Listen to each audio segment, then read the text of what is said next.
Folks, so you may be wondering, first, who the heck am I? And second, and more importantly, what happened to Paul, and to Jeff, and to Josh? Well, I'll start with the second first, and say they're all fine. They haven't been eaten by squigs, nor are they out playing some other game. Where they are is letting me speak for a change. And frankly, the way they do, you don't need to hear me very often. But today, I think it's actually a very good time for me to speak. So first, my name is Mark Jacobs. I am the co-founder of Mythic Entertainment, and now the general manager of EA Mythic. But I am also the lead designer of Warhammer Online Age of Reckoning. Why it's important that I'm here today? It's because we're going to talk about crafting. When I first started doing the design for Warhammer over 2 years ago, one of the things that I really wanted to have was a crafting system that was fun, that was innovative, and that was, quite frankly, something that we especially hadn't done before. How did I go about laying this out? How did I go about designing it? It's very simple. I started with two negatives. First negative was I didn't want it to be grindy. Now, we all know what that means. It means making hundreds, if not thousands of items that you can't sell. Or if you can sell it, can't sell them for much. Or that you have to give them away. Or you just have to junk them. Because they're not really useful. The grinding is just used to take up time as you go up levels in the game. Did not want that. The other thing I didn't want.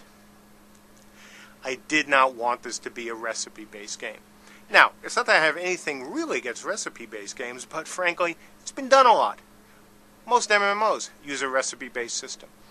So I thought, that's not what I wanted to see for us. So what does that mean to the crafting system as it stands today? Well, first of all, it means that it's not recipe-based. I'll go into that in a little bit. But second, it also means that it is not grindy. We don't want people spending all their time making objects, especially useless objects, in the game just to advance. What we want is for people to have fun. So let's dive right in and start talking about crafting in Warhammer Online Age of Reckoning. First of all, when we say crafting, what we're really talking about is a collection of skills.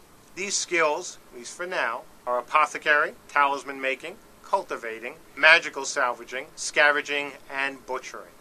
Apothecary and talisman making are crafting skills. The other four are gathering skills. As a player, you can only have one crafting skill and one gathering skill at any one time. You will learn these skills from trainers throughout the world, starting when your character begins to quest and adventure in the second chapter of their own realm's story. You'll be allowed to switch skills by talking with trainers in-game, but switching skills is a big deal, and all progress made in your previous skill set will be lost, so you need to be sure. To put it simply, the gathering skills get you all the ingredients, and the crafting skills, well, they let you put everything together. We'll start with the gathering skills, so let's delve right into cultivating. Players with the cultivation skill can grow their own weeds and fungi. Most weeds and fungi are apothecary ingredients. You don't need to be in a special place to do cultivating. You can do it everywhere. Let's go over the steps of growing these plants. Before you can grow things, you'll need seeds or spores. There are several ways you can get them. First, there's a merchant in each Chapter 2 that sells all the basic low-level seeds. Certain monsters often drop seeds and spores, and some seeds can also be found from scavenging. You may start with a single plot for growing plants, but as you advance, you will gain as many as 4 plots. By the way, all this is subject to change.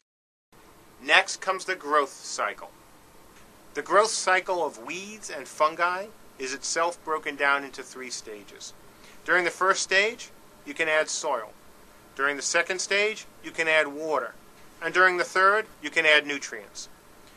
These items speed up the remaining time in each step, and other additives can affect the chance that something out of the ordinary will grow as well. When a plant is grown, you'll need to harvest it. This places the plant into your backpack and sets the plot back to empty. As you might expect, seeds and spores all have skill level requirements. You won't be able to place high skill level seeds into an empty plot if your skill is too low. Now, let's look at another gathering skill, magical salvaging. Magical salvagers can break down magic items, converting them into magical fragments. These magic items are found in all manner of quests, PvE, and RVR encounters. When a player magically salvages an item, he or she gets to choose which bonus to extract from it.